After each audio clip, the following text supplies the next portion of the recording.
The day my brother told me to get off my own porch, I was holding the last box of my mother's things with both hands shaking so badly I thought I might drop it. The moving truck was already in the driveway. My aunt stood behind him with her arms folded, watching me like I was something she'd stepped in by accident. And just when I thought my heart had already been broken as far as it could go, my next-door neighbor, the man I had barely said more than hi and hello to for years, suddenly ran across the grass, wrapped his arms around me, and held me like I was the only thing in the world that mattered. I froze. For one stunned second, I couldn't even breathe. Because people like that don't happen in your life when you're expecting it. Not when you've spent months feeling invisible. Not when your own family has already decided you are the easiest person to sacrifice. His name was Walter Reed. And at that moment, he did something no one else in my family had done for me in a very long time. He saw me. He didn't ask me why I was crying. He didn't tell me to calm down. He didn't say I was being dramatic or emotional or too sensitive, like my brother always did. He just held me tighter and said, in a voice so steady it almost made me fall apart completely, "You are not alone. Not today. Not ever again if I can help it." That hug changed everything. But to understand why it mattered so much, you have to understand how far I had already fallen before it happened. My name is Evelyn Carter, and for most of my life, I thought family was supposed to be the place where you felt safest. I thought blood meant loyalty. I thought a house filled with people who shared your last name would automatically be filled with love, too. I learned the hard way that sometimes the people closest to you are the ones most willing to quietly take everything and leave you standing in the ashes wondering how you were so blind. I grew up in a modest house on Briar Lane in Dayton, Ohio, in a neighborhood where people still waved from porches and knew which houses baked cookies on Sundays and which ones kept their Christmas lights up until March. My mother, Angela Carter, raised me mostly on her own after my father walked out when I was 11. He didn't disappear with a dramatic fight or a final speech. He just slowly became a voice on the phone that came less and less often. Until one day, the calls stopped, the letters stopped, the money stopped, and then there was only my mother and me. She worked at a dental office during the day and cleaned office buildings at night. I remember falling asleep to the sound of her shoes coming off by the front door. I remember her rubbing her feet and still asking me how school was, whether I had eaten enough, whether I needed new notebooks, whether I had told the truth when I said I was fine. She was the kind of woman who could make a little food look like a feast and a tiny house feel warm enough to survive anything. Our next-door neighbor was Walter Reed. He had moved in years ago after his wife passed away, and he lived alone with a gray cat named Franklin, and a routine so quiet I used to think he might be invisible. We exchanged the usual things neighbors exchange. A wave, a nod, a good morning, how's your day? Nothing deep, nothing personal. For years, that was all. He was polite, kind, in a distant way. The type of man who always remembered to bring in his trash cans before the wind got too strong, and always shoveled both driveways after a snowstorm without being asked. But life was busy, and I was busy, and my mother was busy. So we never got beyond the small talk. Then my mother got sick. It started with fatigue. Then came the doctor visits, the tests, the waiting rooms, the low voices, the worried looks that adults think children do not understand. But I understood every one of them. The diagnosis hit our house like a storm we weren't ready for. My mother smiled less. She still tried to protect me from the fear in her eyes. But I saw it anyway. I saw the way she paused halfway up the stairs. I saw the way she held the kitchen counter after pretending she was only resting for a second. I saw the way she started leaving little notes around the house because she knew she was forgetting things. When she passed away 8 months later, the house became a place where sound itself felt disrespectful. People came to the funeral, some with real tears, some with a kind of sympathy that looks good in public. My Aunt Deborah came in a black dress that looked expensive enough to have been chosen for the service instead of the sorrow. My older brother Ryan stood beside her with his jaw set and his hands in his pockets, looking irritated rather than heartbroken.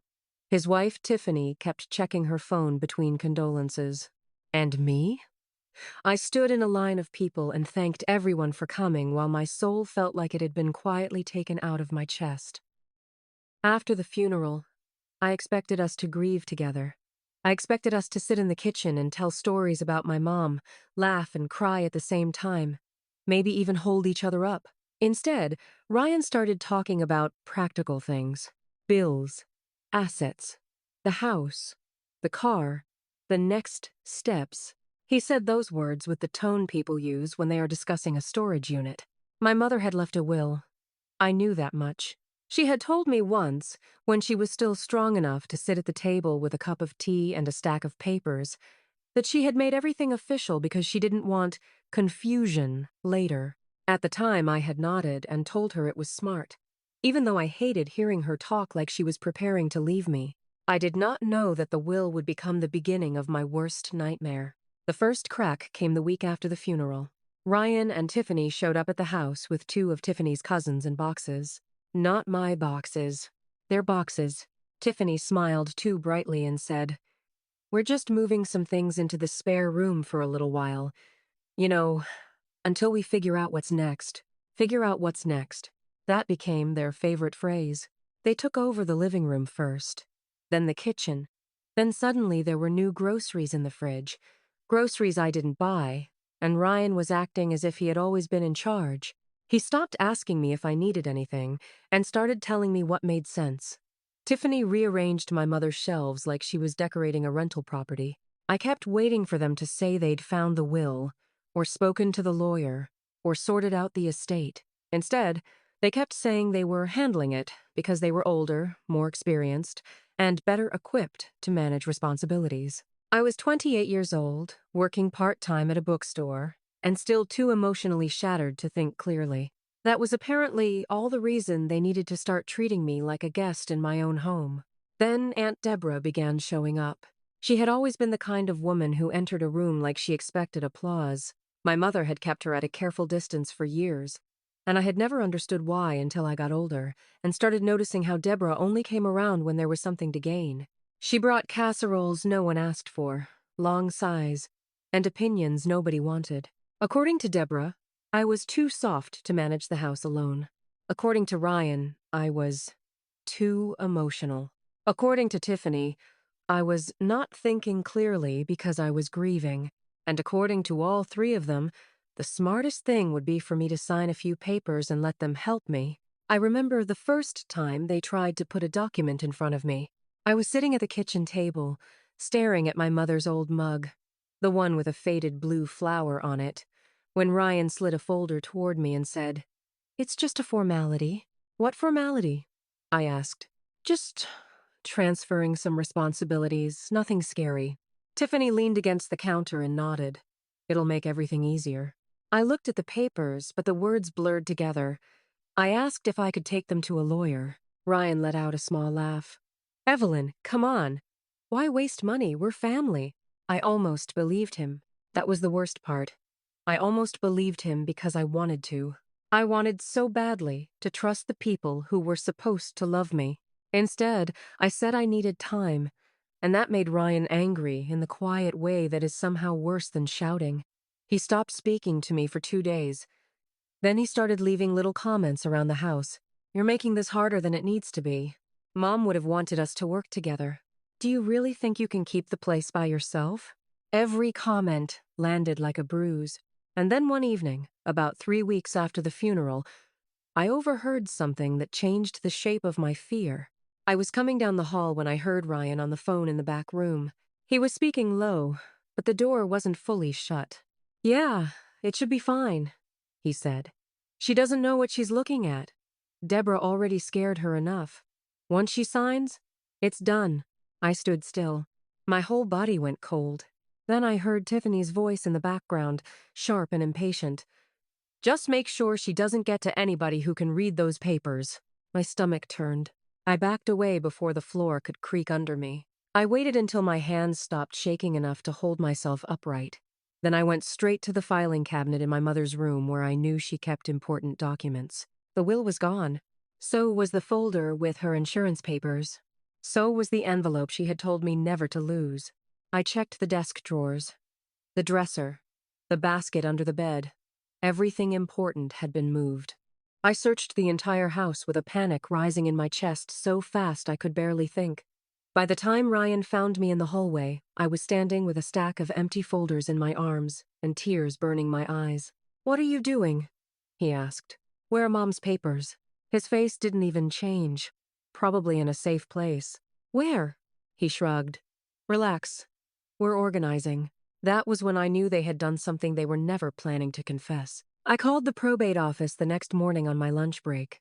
The woman who answered was kind but cautious. She told me there was, in fact, a will on file. My mother had named me as the sole beneficiary of the house and its contents, with a small account set aside for maintenance and expenses until everything was settled. My knees almost gave out.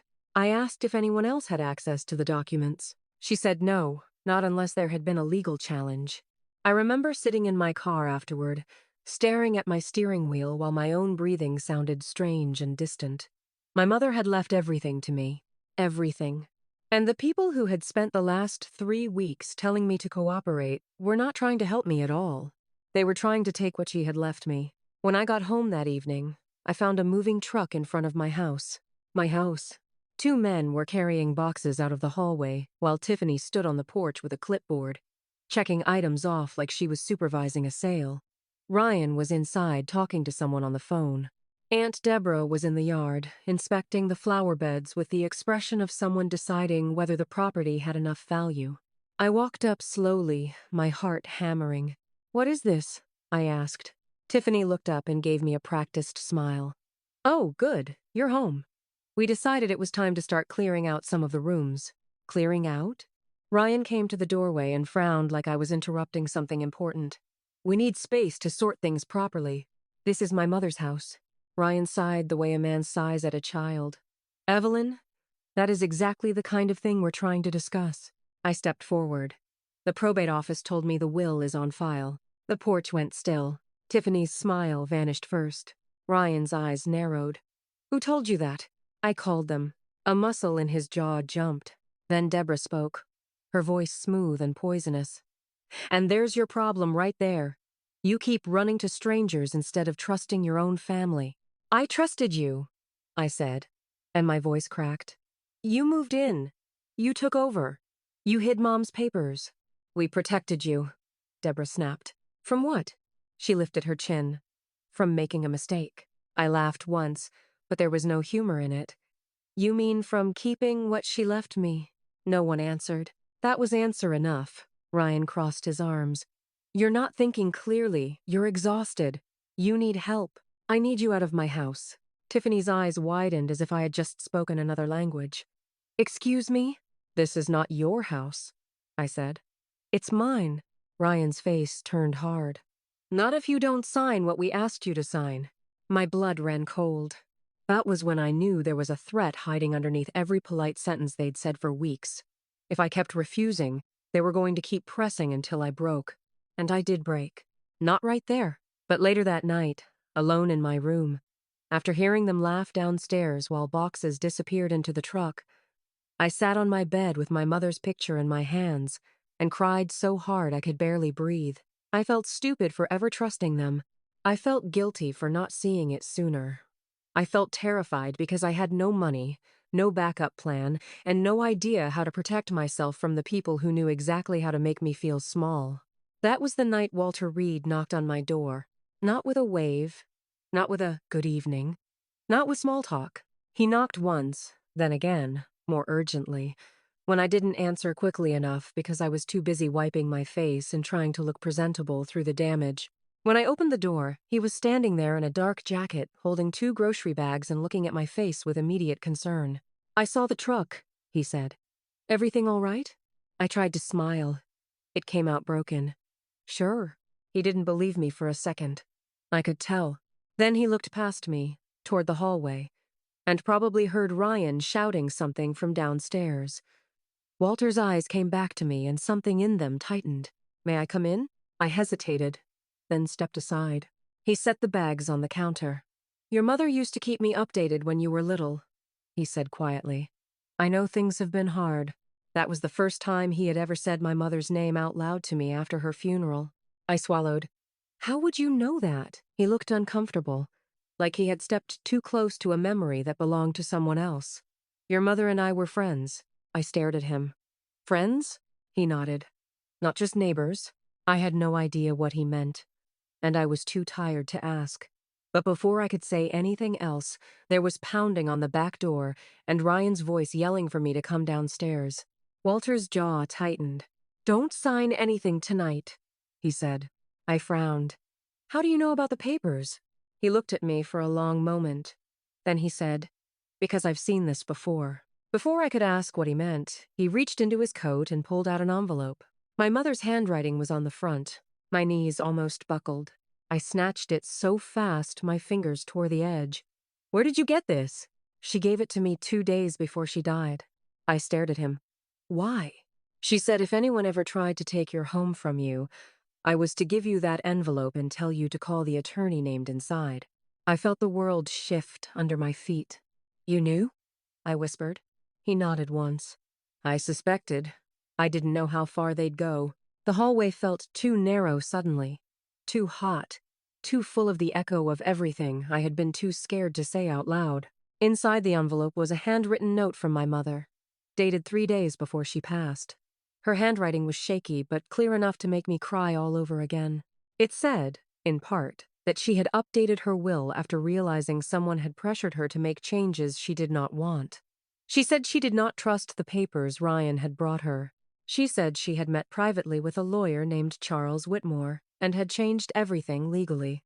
She said if I was reading the note, it meant I needed to stop listening to anyone who claimed they were only trying to help. At the bottom, she had written, "My daughter is stronger than they think. If Walter gives you this, trust him." I actually had to sit down. Walter went still, letting me read in silence. When I looked up, tears were spilling down my face so fast I couldn't stop them. She knew, I whispered. His expression softened in a way I had never seen before. She was very smart. I looked at him through wet eyes. Why didn't you tell me? She asked me not to. Not until they made a move. That answer made my chest ache. I asked, what move? He glanced toward the back door, where Ryan was still shouting. Then he looked back at me and said, apparently this one. He stayed while I called attorney Charles Whitmore the next morning. He sat quietly at my kitchen table while I explained everything. And when I handed over the envelope, the attorney's expression became the kind of serious that makes your whole body go still. He told me to come to his office immediately with any copies of papers I had signed, any texts, any notes, anything at all. I had a few screenshots from Ryan's messages where he kept asking me to just sign the transfer forms. Walter told me to save every message from that point forward and not speak to my family alone again. That was the beginning of the fight I had been too afraid to start. Charles Whitmore was an older man with kind eyes and a voice like quiet authority. He listened to me carefully, then confirmed what my mother had written.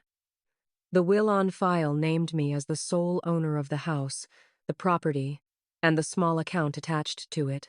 Any attempt to force a transfer would need to be challenged in court. More importantly, he had notes from my mother's final meeting with him stating that she had felt pressured by Ryan to revise her estate plan. She had refused and asked for the meeting to be recorded in the firm's internal system. He showed me the documentation.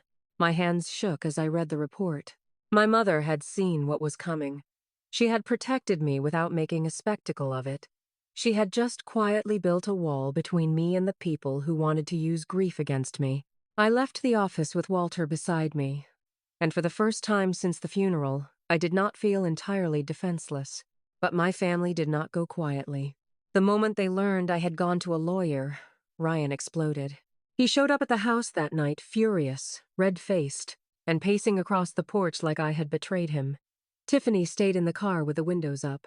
Aunt Deborah came later, acting offended that I would involve outsiders. After everything we've done for you, Ryan snapped. I stood in the doorway with my arms crossed so I wouldn't tremble. Everything you've done to me, you mean? He pointed a finger in my face. You don't understand what this house means. I understand exactly what it means, I said. It means Mom wanted me to have it. That's because you twisted her mind. Walter stepped out onto the porch then, calm as stone. You should lower your voice.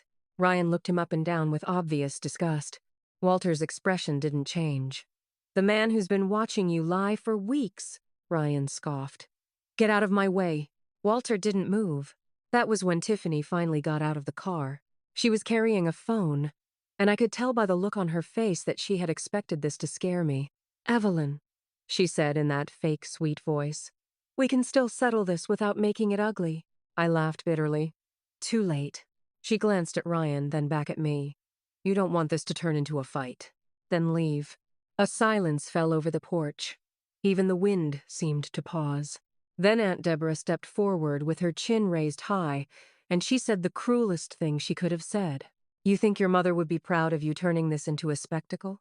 She always said you were too fragile to handle real life. Everything inside me went still. Walter's head turned toward her sharply. I felt the blood drain from my face. What did you just say? Deborah's eyes flashed. She realized too late that she had spoken from habit, from arrogance, from the comfort of thinking she could say whatever she wanted without consequence. But I had heard her, and Walter had heard her too. That's enough, he said, voice flat now. Ryan tried to recover. She's upset. Don't take it seriously. I stared at Deborah. Why would my mother say that? Deborah folded her arms. Because your mother understood that some people collapse when real pressure starts. Walter looked at me, then back at her, and something changed in his face. Not anger exactly. Something colder. Something more certain. He said, You should probably leave now. Ryan barked a short laugh. Or what? Walter reached into his coat and pulled out his phone. Or I play the recording. The porch went silent. Ryan's face shifted.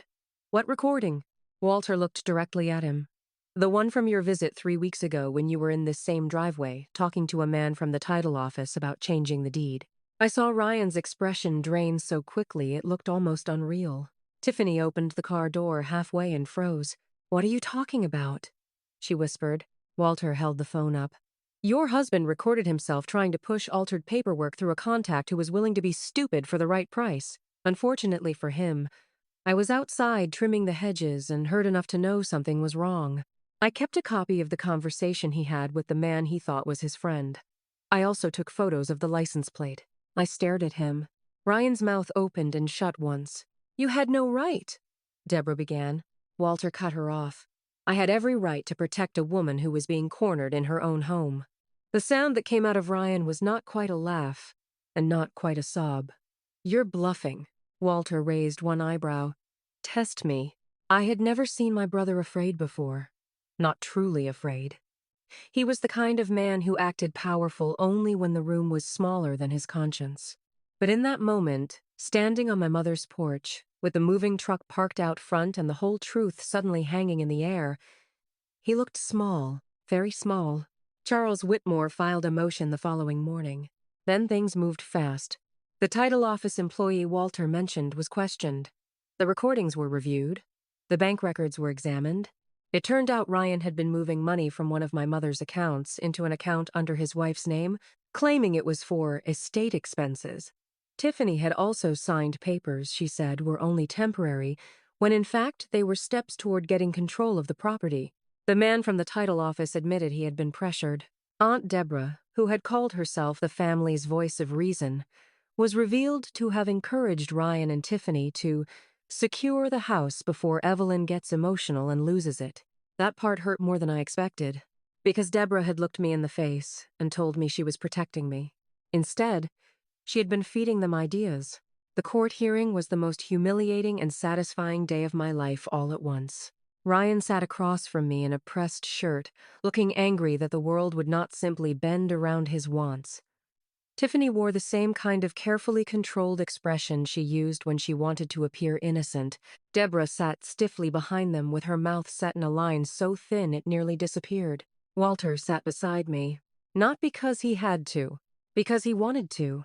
When the judge reviewed the will, the notes from the attorney, the recordings, and the financial records, the truth came out in a way that no one could spin anymore. My mother had not been confused. She had not changed her mind. She had not wanted Ryan or Deborah or Tiffany to control her home. She had seen exactly what they were doing and had taken steps to stop them. Ryan tried to argue that he had only been trying to keep the house in the family. The judge asked him why he hid the will. He had no answer. Tiffany began crying halfway through. but not in the way a person cries when their life is falling apart. It was the sound of someone realizing the audience had turned against them. Aunt Deborah blamed confusion, stress, and misunderstanding. The judge was unmoved. At the end of the hearing, the temporary claim they had tried to place on the house was rejected. The funds they had moved were ordered back. The title was restored fully and legally to me. There were additional consequences after that. Paperwork, fines, formal investigations. Nothing cinematic, nothing dramatic enough for a movie. Just the kind of slow, unavoidable accountability that real life gives when lies have been documented carefully enough. And for once, it felt like justice was not just a word people use when they're trying to sound hopeful. It was real. Ryan avoided my eyes when we left the courtroom. That should have felt like victory, but all I felt was tired. I did not want him destroyed. I did not want Tiffany ruined. I did not want Deborah dragged through shame. I wanted them to stop. I wanted them to leave me alone. I wanted the sound of their voices to stop living in my house. After the hearing, my family tried one last time to soften the damage. Ryan sent a message saying he hoped we could move forward. Deborah left a voicemail pretending she had always only wanted peace. Tiffany never called. She probably decided silence was safer. I never answered. Not because I was cruel, but because I had finally learned that no response is also a response. The house became mine again in the most painful way possible. For a while, I walked from room to room and touched the furniture like I was checking whether it was real. My mother's mug still sat on the shelf. Her quilt was still folded on the couch. The kitchen still held the smell of her vanilla candles, but the house no longer felt haunted by the fear of losing it. It felt like a place that had survived. And Walter Reed kept showing up. At first he came with small things. A box of light bulbs, a bag of groceries, a hammer when I tried to fix a loose cabinet handle and nearly knocked a dish off the shelf. Then he came with coffee, then with soup, then with practical advice about the porch rail and the broken screen door and the old air conditioner in the hallway that needed replacing before summer got worse. He never acted like a hero. That was what made him one. One evening, while we were sitting on the front steps and watching the sunset turn the street gold, I finally asked him why he had helped me so much when we had barely spoken for years. He was quiet for a while. Then he said, "Your mother was the first person who noticed I was lonely after my wife died." I turned toward him. He smiled faintly. "She started leaving me extra muffins on the holidays. Nothing big. She'd just say, 'You can't eat a whole holiday alone, Walter.'" A lump formed in my throat. He looked out at the street and kept talking. "After my daughter passed a few years later, I got used to being the man next door nobody really knew. It was easier that way. Then your mother got sick, and she asked me to check on you now and then. I did. But I saw you trying to carry everything alone, and I guess I understood that kind of silence better than most people." I whispered, "Why didn't you say something sooner?" He gave me a tired half smile. "Because some people won't accept help until they're ready. I was waiting for the day you'd let me in." That sentence stayed with me for a long time, because that was the truth of the whole story, really. My family had tried to use my grief to trap me, but Walter had used his own grief to understand mine. He didn't just rescue me from a legal mess. He gave me back the feeling that the world could still contain decency. And slowly, the house changed. Not into something fancy, not into some grand makeover with perfect furniture and magazine lighting. It stayed modest. It stayed ours. But I fixed the porch, painted the hallway, replaced the broken cabinet door, and hung new curtains in the kitchen. Walter helped me install shelves in the pantry, and we cleaned out the attic together on a Saturday while laughing at old boxes of holiday decorations and ancient picture frames. I found a photo of my mother at 24, standing in front of the very same house with her arm around a young Walter Reed, both of them laughing at something outside the frame. I nearly dropped the picture. When I showed it to him, he looked at it for a long time before saying, "Well, that answers one question." I blinked. "You knew my mother when she was young?" He gave me a look that was half embarrassed, half amused. "Your mother and I were friends a long time ago, before life took us in different directions. We lost touch for a while, then found our way back to each other as neighbors." I sat down hard on the attic floor.